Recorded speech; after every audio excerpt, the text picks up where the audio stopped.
bonne année, rentrez chez vous et Dieu vous bénisse.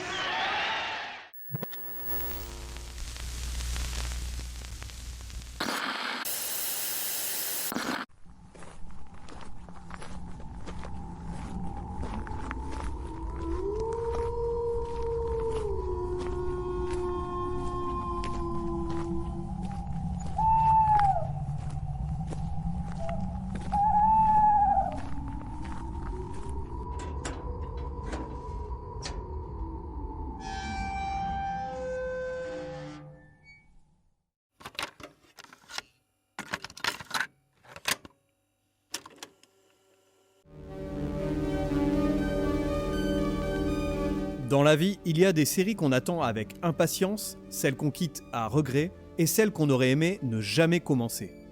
2025 n'a pas fait exception à la règle. Entre fin de séries marquantes, annulations trop précoces, productions qui méritaient clairement de disparaître et véritable coup de cœur, cette année aura une nouvelle fois prouvé que le monde des séries oscille sans cesse entre audace et flemme industrielle. Retour sans filtre sur une année riche en émotions télévisuelles. «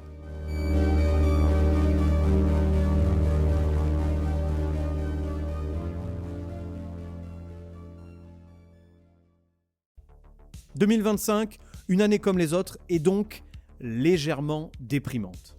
Les années se suivent et se ressemblent. Guerre, famine, tensions géopolitiques, crise économique, haine décomplexée sur les réseaux sociaux, bref, tout ce que l'homme avec un grand H sait produire de pire depuis quelques millénaires. Un savoir-faire ancestral transmis de génération en génération comme une mauvaise série qui refuserait obstinément d'être annulée. Casse-toi, tu fais chier! Face à ce joyeux panorama, difficile de garder la tête froide et surtout de rester positif plus de 5 minutes. La déprime n'est jamais bien loin, tapis dans l'ombre, prête à surgir à la moindre notification anxiogène. Pourtant, et aussi surprenant que cela puisse paraître, le monde tel qu'on le connaît aujourd'hui est encore capable d'offrir de belles choses. T'es sûr? Oui, je t'assure, des petites pépites même. Certes discrètes, mais on peut les trouver parfois planquées derrière un arbre ou un sourire. Bon, clairement, ce n'est pas en m'écoutant ou en regardant des séries toute la journée affalée sur ton canapé, espèce de grosse loque, que tu vas forcément les trouver. C'est vrai, regardez-vous, vous êtes une épave. Enfin, attends, ne t'en va pas, tu n'es plus à 10 minutes près après tout. Autant qu'on passe un peu de temps ensemble, qui sait, je peux peut-être faire partie des belles choses que la vie a à t'offrir. Car la vie est pleine de surprises. Pas toujours bonnes, mais quand même. Avec moi, je te promets que tu vivras des moments inoubliables. Hello, is it me you're looking for? Après ça, promis, tu pourras vaquer à tes occupations. Enfin, mon conseil sera bien de lever ton cul de ton fauteuil, de sortir de chez toi et d'aller te promener dans la nature. C'est bien elle qui peut t'offrir les choses les plus remarquables de la vie. Ensuite, recentre-toi sur ta famille et tes amis, sans oublier tes collègues ou même des inconnus. On sait jamais, tu peux rencontrer des gens sympas. Mais ils sont sympas quand même. Et puis on vit des trucs forts. Parce que je t'assure, le monde n'est pas aussi vil que ce que les réseaux sociaux s'acharnent à te montrer chaque jour. Alors oui, des connards et des connasses, il y en a partout, on est bien d'accord. Mais dans l'ensemble, les gens ont souvent un bon fond. Certes, les réseaux sociaux nous démontrent le contraire chaque jour. Derrière un écran, les langues se délient, ou tout simplement certains et certaines ont un excès de confiance qui atteint des sommets inégalés. Bande de grosses merdes. C'est une grosse merde. C'est une grosse merde, il va le dire que c'est une grosse merde. Si tu dis que t'es une grosse merde. Une grosse? T'es une quoi? Une grosse... C'est Une quoi? Une grosse merde. Une grosse merde. Oui, une grosse merde bien pourrie, tu dis. Oui, ça va, oui. Une grosse merde bien pourrie. Bien pourrie. Mais dans l'ensemble, il y a encore du bon dans ce monde. Et heureusement. Par conséquent, balayons le pire d'un revers de la main et conservons uniquement ce que la vie a de plus beau à nous offrir au quotidien. Mais c'est quoi le lien avec les séries télévisées ? Je croyais être sur un site dédié à cet art noble, animé par un spécialiste, et je me retrouve avec un philosophe de comptoir qui a suivi un stage de positive attitude avec Laurie. C'est pitoyable, mec, je me casse. Eh bien, tu as raison, mon cher Jean-Gaspard. Il n'y a... Aucun lien, je suis fils unique. Enfin si, parce que si on extrapole cette comparaison un peu foireuse, on peut tout à fait l'appliquer aux séries télévisées. Alors oui, on y va au forceps, mais regarde comme je vais te créer une connexion bancale, mais assumée. Devant nos écrans respectifs, 2025 a su nous offrir de très bons moments. Elle a aussi réussi l'exploit de nous ennuyer profondément avec des fictions aussi fades qu'un plat de pâtes sans beurre salé. Le meilleur des beurres, et non, je ne suis pas breton. Ils ont des chapeaux ronds, vive les Bretons. Elle a déclenché des guerres de tranchées numériques où chacun a défendu ou démoli sa série préférée avec une mauvaise foi sans faille. À travers une multitude de genres, elle a suscité de la joie, de la haine, de la peur, de l'amour, de l'ennui profond et parfois même quelques larmes. 2025 a aussi été une année à la fois différente et terriblement similaire aux autres. On a tous vécu des moments forts devant nos écrans. Alors oui, on ne parle ici que de séries télévisées. On est bien loin des drames qui se jouent à l'échelle mondiale. Mais ces instants de répit, ces bulles de fiction qui nous permettent de débrancher le cerveau, sont essentiels. Je dirais même nécessaires. Au même titre que d'autres occupations plus saines, ils nous évitent parfois de sombrer dans une morosité ambiante bien trop présente.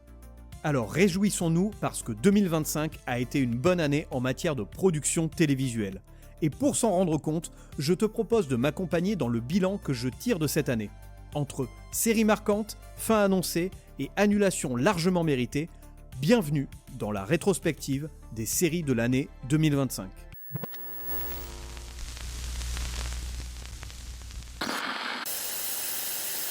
Pour débuter, on va parler des fins de séries marquantes. Bon, tu connais la musique, ici on parle des séries qui nous ont accompagnés durant plusieurs années de nos vies. Celles qui se sont incrustées dans notre quotidien, parfois même dans nos discussions de repas de famille, et dont la disparition laisse un petit vide. Pour certaines, dire adieu pour toujours est donc compliqué. Enfin, quand je dis pour toujours, c'est vite dit. On sait bien que dans 20 ou 30 ans, une chaîne ou une plateforme quelconque aura l'idée saugrenue et surtout lucrative Tu m'étonnes. de proposer un revival, un reboot ou un remake d'une série qu'on pensait enterrer 6 pieds sous terre.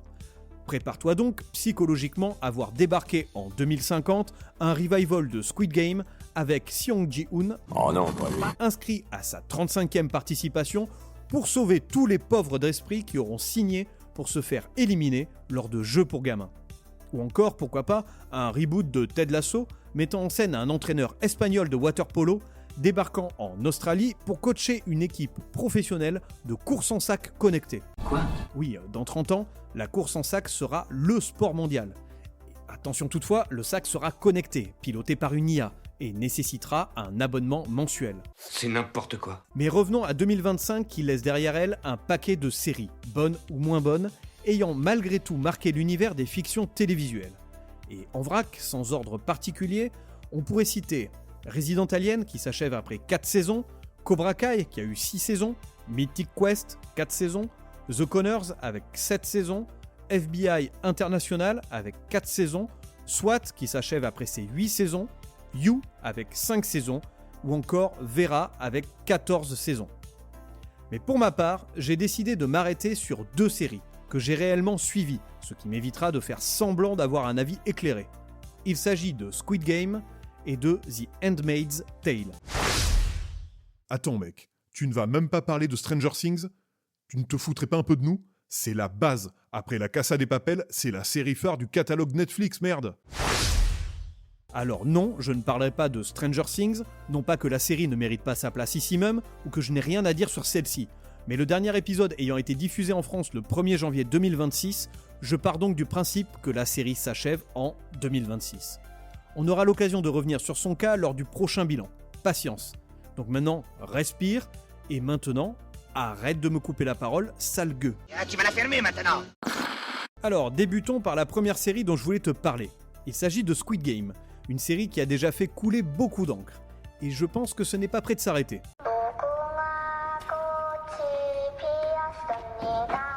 Elle compte autant d'adorateurs que de détracteurs. Et dès que tu abordes son cas, tu sais pertinemment que tu te feras soit des copains, soit des ennemis. Bref, Squid Game divise. Et quelque part, c'est déjà une victoire pour elle. Son concept choc, appuyé par des campagnes marketing aussi massives qu'outrancières, l'a propulsé sur le devant de la scène mondiale. Les masques, le thème musical entêtant, les jeux pour enfants détournés, la violence, impossible de passer à côté de ce phénomène. Et justement, parlons-en de ce phénomène, car il ne s'agit ni plus ni moins que de ça. À ses débuts, la série avait peut-être quelque chose à raconter, une sorte de critique sociale assez frontale d'un monde consumériste régi par l'argent et le pouvoir. Alors, l'idée que l'argent peut tout acheter, y compris la dignité humaine et les vices les plus glauques, alors c'est cool, mais rien de fondamentalement nouveau sous le soleil. Des films comme Hostel avaient déjà exploré ce terrain bien avant, mais au moins avec un film, c'est plié en 2 heures maximum. On ne tourne pas autour du pot, on évite ainsi les redites. Bon, sauf si on est maso et qu'on se tape toutes les suites de Hostel. Ce qui fut mon cas. Allez, vas-y, dis-moi tout, raconte à ton vieux pote ce qui t'est arrivé. Oui, bon, j'aime regarder ce genre de film avec une boule dans la bouche, le cul nu, et ma maîtresse un fouet à la main. Tais-toi! Je ne veux pas savoir! Va-t'en, je ne veux plus te voir! Bon, le problème avec Squid Game, c'est qu'au bout d'une saison, tout était dit. Nul besoin de prolonger l'expérience. Alors, on peut lui reconnaître une certaine audace dans son approche torture ludique sur la base de jeux pour gamins, mais comme beaucoup de séries démarrant avec une idée percutante dès le pilote, coucou l'abécédaire des séries qui ont duré trop longtemps, Squid Game aurait dû s'arrêter là. Ainsi, éviter de tomber dans l'écueil de ne pas savoir s'arrêter à temps. Parce que franchement, faire revenir notre héros dans le jeu, puis le transformer en début de saison 3 en badass, hors de l'arène et en type chétif dès qu'il y remet les pieds, relevait plus de la boucle scénaristique que de l'évolution de personnages. Oui, le traumatisme est toujours là, on a bien compris. Mais ce réveil interminable de notre héros, cette errance narrative, c'était franchement pénible. Ouais, je suis d'accord, c'est chiant. Donc cet épisode n'ayant pas vocation à être une critique exhaustive de Squid Game, je vais m'arrêter là. Mais une chose est sûre, qu'on ait adoré ou détesté la série, elle a marqué son époque. Et dans un paysage télévisuel saturé de contenu aussitôt consommé qu'oublié, c'est déjà beaucoup. Pour la seconde série de cette catégorie, je vais te parler de The Handmaid's Tale. N'ayant pas lu les romans, dont la série est tirée, je vais être clair dès le départ. Mon retour se cantonnera uniquement à l'adaptation télévisée.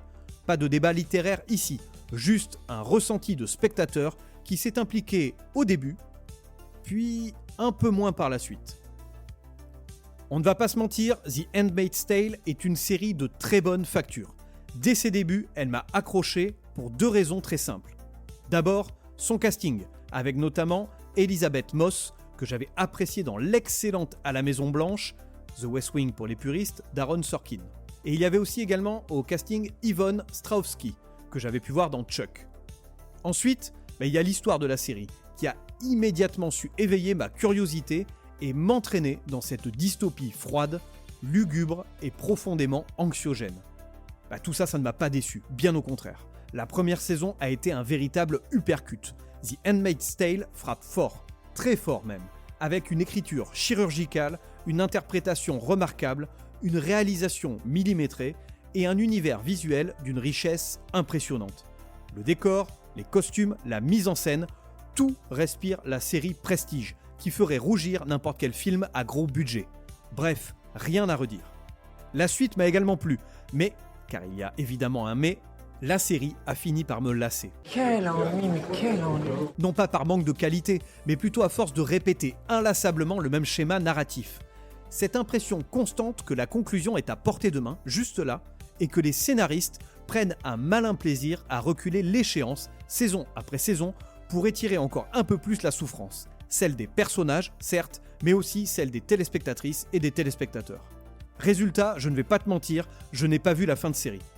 The Handmaid's Tale a donc rejoint pour moi ce club pas si fermé que ça des séries que j'ai abandonnées en cours de route, aux côtés de The Walking Dead, Being Human, X-Files, la nouvelle génération, The Good Wife, Misfits, Modern Family ou encore House of Cards. Autant de fictions que j'ai aimées, parfois passionnément, mais dont je n'ai jamais eu le courage, la patience ou l'envie d'aller jusqu'au bout. Et quelque part, c'est peut-être là le plus grand paradoxe de The Handmaid's Tale. Une série puissante, marquante, lourde émotionnellement, mais qui finit par devenir difficile à suivre sur la durée, tant l'histoire peine à avancer. Alors, ce qui n'enlève rien à son importance, mais ça explique que son départ en 2025 peut être perçu aussi comme un soulagement. Quel soulagement!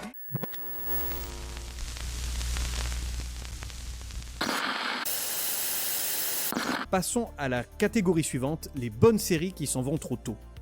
Cette catégorie, elle parle d'elle-même. Ici, j'ai envie d'évoquer ces séries qui, à mon sens, auraient largement pu se poursuivre quelques saisons supplémentaires sans forcer. Celles qui n'avaient pas encore épuisé leur potentiel, ni leurs personnages, ni leurs idées, mais qui se sont tout de même vu couper l'herbe sous le pied. Parfois, ce n'est pas une question de qualité, ni même d'audience catastrophique. Juste un mauvais timing, une décision de plateforme un peu trop brutale, ou une envie soudaine de passer à autre chose. Ce qui donne des histoires inachevées, des personnages qu'on quitte trop vite, et une certaine frustration. Dans cette partie, on va donc revenir sur 2 séries qui ont tiré leur révérence en 2025, alors qu'elles avaient encore de belles choses à raconter. Pour la première, il s'agit de la série Hysteria.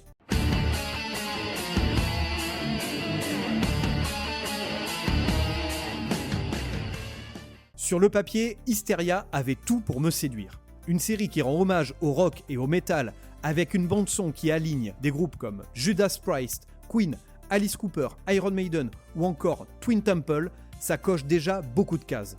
Ajoute à ça Bruce Campbell, Monsieur Evil Dead, toujours aussi charismatique et conscient de son aura culte, et un casting solide, Julie Bowen, Anna Camp, Garrett Dillahunt, et tu obtiens une proposition immédiatement sympathique. Rien que pour cet amour affiché de la musique amplifiée, Hysteria mérite qu'on s'y attarde. Alors de quoi ça parle ? L'intrigue s'ancre dans l'Amérique des années 80. Femme des années 80, mais femme jusqu'au bout des seins. Mais il va la fermer sa gueule! Et la fameuse satanique panique. Cette période où le métal, l'occulte et les jeux de rôle étaient accusés de pervertir la jeunesse. Sur le principe, la série exploite intelligemment cette hystérie collective et cette paranoïa absurde en jonglant entre horreur et satire. Mais très vite, la promesse initiale s'effrite. La musique et l'occulte passent au second plan au profit de dramas adolescents assez convenus. Dylan, notamment, devient l'archétype du héros agaçant qui enchaîne les mauvaises décisions sous couvert d'apprentissage de la vie. Un petit con, casse-couille, qui prend la tête, d'accord, hein? Dommage, car l'univers méritait mieux. Et le vrai problème de Hysteria, c'est qu'elle ne sait jamais vraiment ce qu'elle veut être. Une comédie mordante, une série horrifique ou un drame pour adolescents. À vouloir jouer sur tous les tableaux, elle finit par perdre son identité. L'humour s'efface, l'horreur manque de mordant, et la série reste coincée entre 2 tons. Pourtant, elle avait encore du potentiel, et aurait clairement gagné à se poursuivre une saison ou 2 de plus pour s'affirmer. Au lieu de ça, Hysteria s'arrête trop tôt, laissant derrière elle une impression frustrante de rendez-vous manqué, et quelques bons riffs en mémoire. Pour cette seconde série de cette catégorie, je vais te parler de The Righteous Gemstones.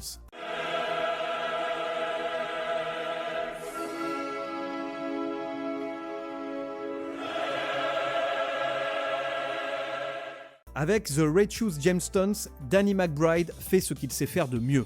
Il ose tout.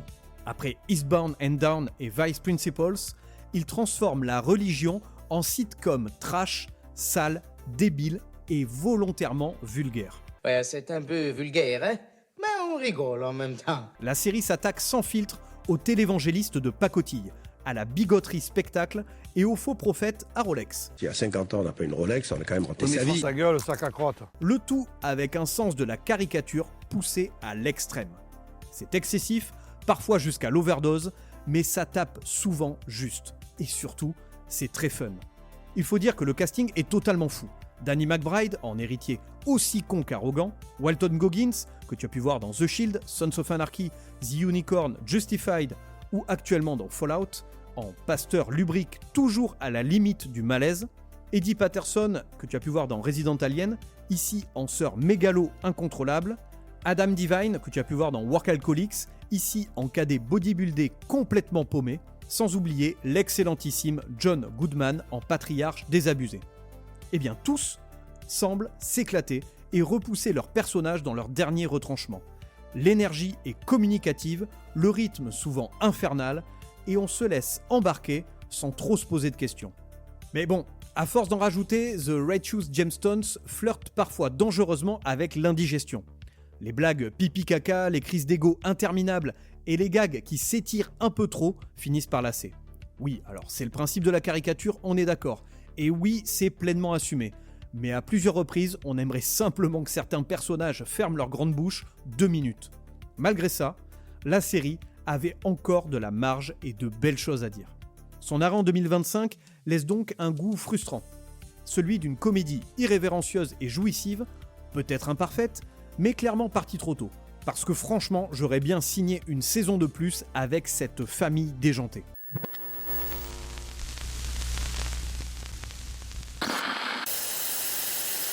Pour la troisième catégorie, on va s'attaquer aux séries qui méritaient leur annulation. Alors, on ne va pas se mentir, certaines séries méritent un arrêt soudain. Quand, au bout de quelques épisodes, tu sens que le scénario n'a strictement rien à te raconter, autant éteindre la télévision et passer à autre chose. La vie est trop courte pour ça et ton temps aussi. Et oh les enfants, vous n'avez rien de mieux à faire que de regarder la fresque. Allez, on éteint. C'est un peu comme la bouffe si tu veux.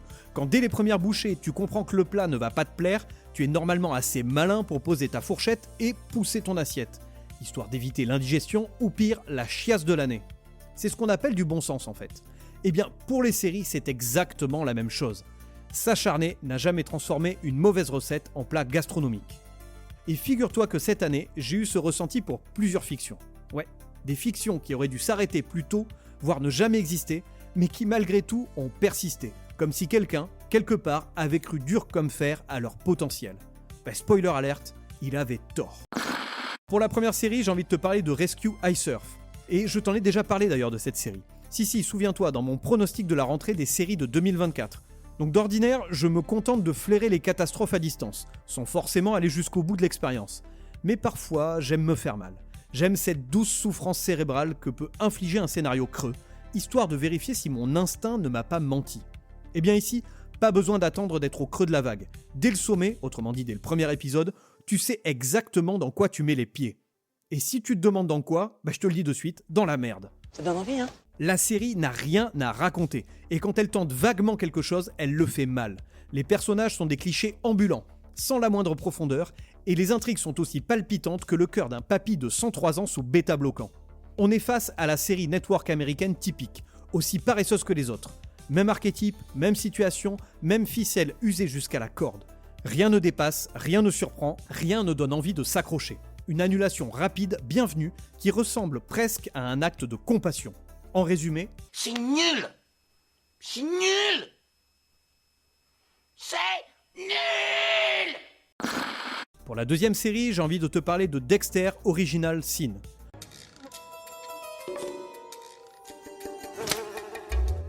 Je sais qu'en parlant de cette série, je ne vais pas me faire que des amis.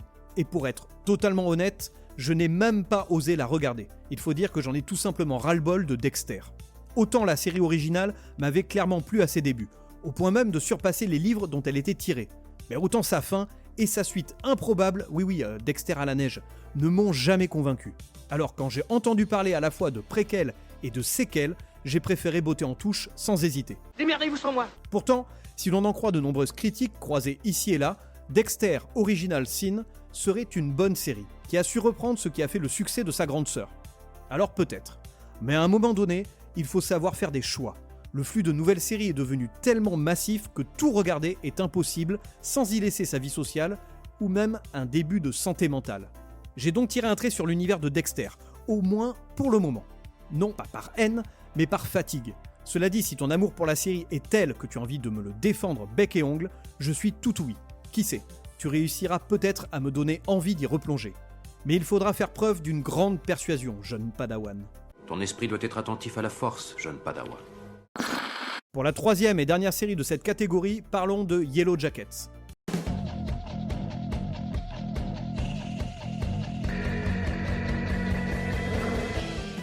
Et pour tout te dire, Yellow Jackets a été l'un de mes coups de cœur de 2021. Dès le premier épisode, la série a su me séduire. Débuter le premier épisode avec une chanson des Smashing Pumpkins, pour moi c'était validé dès le départ.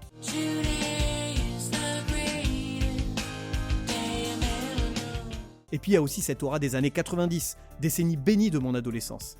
Et puis il y a ce casting 5 étoiles. Juliette Lewis, Ella Purnell, Christina Ricci, Mélanie Lindsay, Lauren Ambrose, puis Elijah Wood plus tard. La première saison est donc franchement prometteuse. Ça bouge, les rebondissements s'enchaînent, parfois même un peu trop, mais au moins on ne s'ennuie jamais. En revanche, quand je vois passer des titres putaclic du genre Entre Lost et Cannibal Holocaust, Yellow Jackets et la pépite cachée de 2021, coucou Combini, coucou, je ne peux m'empêcher de glousser. Non mais sérieux les gars, la série n'a absolument pas révolutionné le paysage télévisuel comme a pu le faire Lost à son époque. Et on est à des années-lumière d'un cannibale holocauste. Ce n'est pas parce qu'il y a une scène de cannibalisme en plus suggérée qu'il faut sortir les comparaisons cinéma les plus pétées possibles. Sinon on peut s'amuser longtemps à pondre des titres bien pourris du même acabit.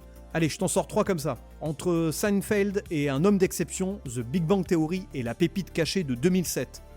Entre Twin Peaks et Seven, Big Sky et La pépite de 2020. Et entre Code Quantum et 12 Monkeys, Bodies et La pépite de 2023. Bon, on pourrait en sortir d'autres, hein, mais ça n'a aucun intérêt et c'est surtout complètement faux. Tout ça est ridicule. Bon, malheureusement, Yellow Jackets fait partie de ces séries au concept de départ très fort, mais incapables de proposer une intrigue réellement synthétique. Ou plutôt qu'ils ne veulent pas le faire tant que le succès est là. C'est ainsi que l'histoire s'étire, les mystères stagnent, et sans surprise, je me suis lassé au fil des épisodes. On se fait chier! Une série qui avait tout pour marquer, mais qui a préféré tirer sur l'élastique jusqu'à ce qu'il claque. Et pourtant, quand ça claque, ça m'éclate. Allez, fouette, cocher!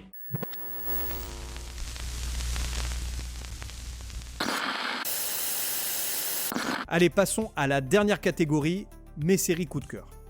Heureusement, 2025 n'a pas été qu'une succession de fins de série, d'annulations frustrantes et de plantages plus ou moins douloureux. Il y a aussi quelques belles pépites. Avant d'entrer dans le dur avec mes 3 véritables coups de cœur, j'ai envie de te parler rapidement de quelques séries qui m'ont particulièrement marqué. Tout d'abord Pluribus, comment passer à côté. La nouvelle série de Vince Gilligan, le papa de Breaking Bad et Better Call Saul. Donc là, clairement, il y a une idée vraiment originale. Il y a une interprétation de Rhea Seehorn au poil et une réalisation toujours aussi maîtrisée de la part de Monsieur Gilligan. La série envoie un joli pied de nez à notre société ultra connectée et consumériste. Certains lui reprochent son rythme lent, quand d'autres parlent plutôt de séries contemplatives. Bon, on va arrêter là de suite, hein. On n'est pas non plus dans un film de Terrence Malick ou dans le film A Ghost Story. Donc oui, on est devant une excellente série, de là à l'encenser à ce point, on va se détendre. Ensuite, il y avait la série Hit Welcome to Derry. Je n'attendais strictement rien de ce nouveau portage de l'univers du clown Ça. Et contre toute attente, je n'ai pas été déçu. Sans être exceptionnel, la série se suit plutôt agréablement. Les apparitions du clown ne se font pas attendre, même si j'aurais clairement préféré davantage d'effets pratiques à certains CGI parfois un peu moches. Et enfin, j'ai envie de te parler de la série Mobland, une bonne série de mafia portée par un casting solide. Bah ouais, il y a Tom Hardy, et comme toujours, le mec est impeccable. Ensuite, il y a Pierce Brosnan aussi, qui s'offre un rôle un peu à contre-emploi. Et ça lui colle bien. Et ensuite, Hélène Mirren, qui se montre assez bluffante. Parfois un peu dans le surjeu, mais dans l'ensemble, ça passe. Donc Mobland est une bonne série de mafia. On n'atteint pas le sommet des Sopranos, mais c'est déjà pas mal. À présent, place à mes 3 coups de cœur de l'année 2025. À la 3e place, il s'agit de The Studio, la nouvelle série signée de l'infatigable Seth Rogen. Ce mec est tout de même une anomalie statistique. Il pond des projets comme d'autres sortent des commentaires de merde sur les réseaux sociaux. Et le pire dans tout ça, c'est qu'il n'est jamais à côté de la plaque et que ses projets ne sont jamais à jeter.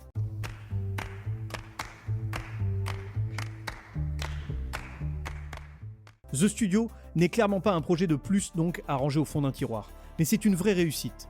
Rogen, dans la série, y incarne Matt Remick, nouveau directeur d'un studio de production, et il nous plonge dans les coulisses aussi fascinantes qu'ahurissantes de l'industrie cinématographique américaine. La série est drôle, souvent très juste, et surtout délicieusement cynique. Elle démonte sans détour ce petit monde où l'ego est roi, où les caprices de stars dictent les décisions artistiques, et où les strass et les paillettes régissent sans rougir les plateaux. L'écriture y est fine, le rythme maîtrisé, et l'autodérision permanente fait mouche. Monsieur Mouche! Et avec tout ça, c'est encore un hit pour la plateforme Apple TV+, qui décidément nous comble, nous sériphiles, de séries toutes plus qualitatives les unes que les autres. Pour conclure, The Studio est une comédie intelligente, mordante et parfaitement consciente de ce qu'elle raconte. À la 2e place, j'ai envie de te parler de Task, une mini-série signée HBO. Enfin, c'était une mini-série, car face au succès de la première saison, une saison 2 serait désormais dans les tuyaux. Et là, je t'avoue que j'ai toujours une petite sueur froide. On connaît la chanson, Une série pensée comme un tout, prolongée parce que ça a marché et qui finit malheureusement par s'auto-parodier. Ce n'est pas comme si les suites de séries non prévues au départ s'avéraient être de la merde par la suite, n'est-ce pas? Ça n'arrive jamais. Franchement, Prison Break et 13 Reasons Why, ça valait le coup de les poursuivre, on est bien d'accord? Je ne crois pas à ces dires. Non, t'as raison, c'était vraiment des idées de merde. Mais bon, laissons à Task le bénéfice du doute. Au-delà des qualités évidentes qu'on attend d'une production HBO, réalisation solide, casting impeccable, intrigue bien ficelée, la véritable force de Task réside ailleurs. Là où la série frappe très fort, c'est dans l'écriture de ses personnages. En seulement 2 épisodes, tu t'attaches à eux. Tu as l'impression de les connaître depuis des années, de comprendre leurs réactions, leurs failles, leurs contradictions. Et ça, franchement, ce n'est pas donné à toutes les séries. Quand une fiction arrive à me faire aimer ses personnages aussi vite, sans forcer l'émotion ni les grands discours explicatifs, je ne peux que saluer le boulot. Bravo. C'est formidable d'avoir réussi ça. Task ne cherche pas à impressionner à coups de twist tape à l'œil. Elle prend le temps de construire ces hommes et femmes à qui il est difficile de ne pas s'attacher. Et parfois, c'est largement suffisant pour faire toute la différence. Et donc en lien avec ça, je terminerai en saluant le travail des comédiens et comédiennes, bien entendu Mark Ruffalo, et en particulier celui de Tom Pelfrey, que tu as pu voir dans Ozark, Outer Range ou encore Banshee. Il nous offre une interprétation remarquable. Il est à la fois touchant, percutant et profondément humain. Un rôle tout en nuances, jamais dans la démonstration, qui donne encore plus de poids émotionnel à la série. Clairement, Task ne fonctionnerait pas aussi bien sans cette justesse d'interprétation. J'attends à présent avec curiosité la saison 2, j'espère qu'elle sera aussi qualitative. Quant à toi, si tu n'as pas encore vu la série, fonce, elle vaut vraiment le coup. Et encore plus si tu as aimé la série Mare of Easttown qui a été créée par le même gars derrière Task. Et à la première place, ma série coup de cœur, ma série de l'année, c'est Empathie.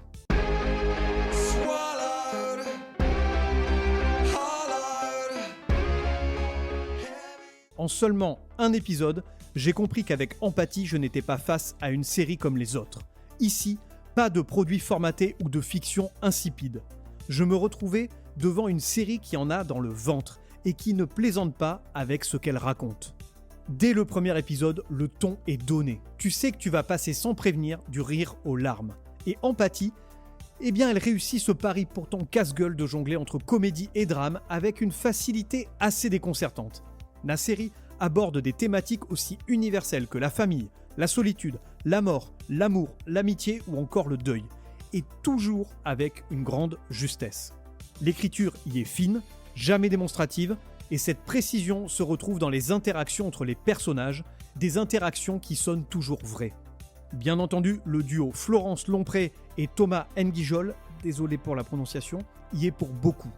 Les 2 comédiens livrent une prestation impressionnante, sans fausse note. C'est excellent. Vous avez un grand talent. Mais ils sont loin d'être seuls à tirer la série vers le haut. Les seconds rôles ont une vraie place dans le récit et participent pleinement à l'évolution des personnages principaux. Mention spéciale à Benoît Brière, bouleversant dans le rôle de Jacques Dallaire, un personnage profondément humain et impossible à oublier. Tu l'auras compris, Empathie est une grande série. Rien n'est à jeter.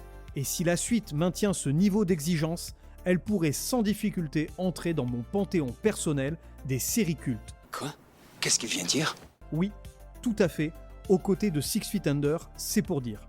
Quoi qu'il en soit, Empathie est une série à voir absolument. Par contre, je te conseille de mettre les sous-titres, car le québécois est certes une belle langue, mais en attendant, c'est parfois compliqué à comprendre.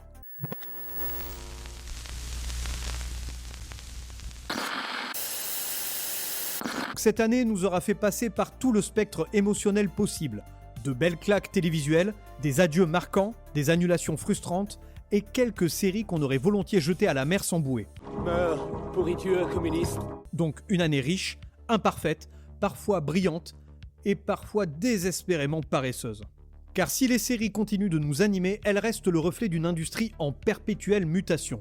Une industrie capable du meilleur comme du pire, oscillant sans cesse entre prise de risque salutaire et recyclage d'idées jusqu'à l'écœurement. Je suis curé. On sent parfois la peur d'innover, l'envie de capitaliser à tout prix sur des licences connues, quitte à oublier ce qui faisait leur force à l'origine. Heureusement, 2025 a aussi su nous rappeler pourquoi on aime tant les séries. Pour ces moments suspendus, ces personnages qui nous collent à la peau, ces histoires qui nous font rire, pleurer ou réfléchir un peu plus que prévu.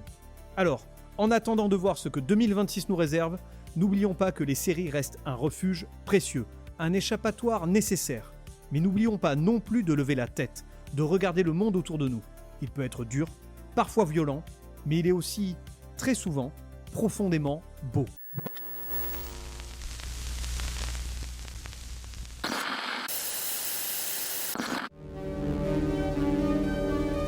Ce bilan des séries télévisées 2025 s'achève ici. J'espère que ça t'a plu et que tu as pu découvrir des séries. Maintenant, c'est à ton tour de venir me partager ton bilan de l'année, tes séries coup de cœur, les séries que tu es content de voir disparaître et les séries bien entendu qui vont te manquer. Pour ça, je t'attends sur les réseaux sociaux, Instagram, Facebook et TikTok. Tu peux aussi retrouver tous les épisodes du Son de la Crypte sur toutes les bonnes plateformes de podcast, ainsi que sur la chaîne YouTube de la Crypto-série. Je te donne rendez-vous prochainement pour un nouvel épisode. D'ici là, profite de la vie, passe une excellente année 2026, méfie-toi des séries qui veulent trop en faire dès le début, et bisous.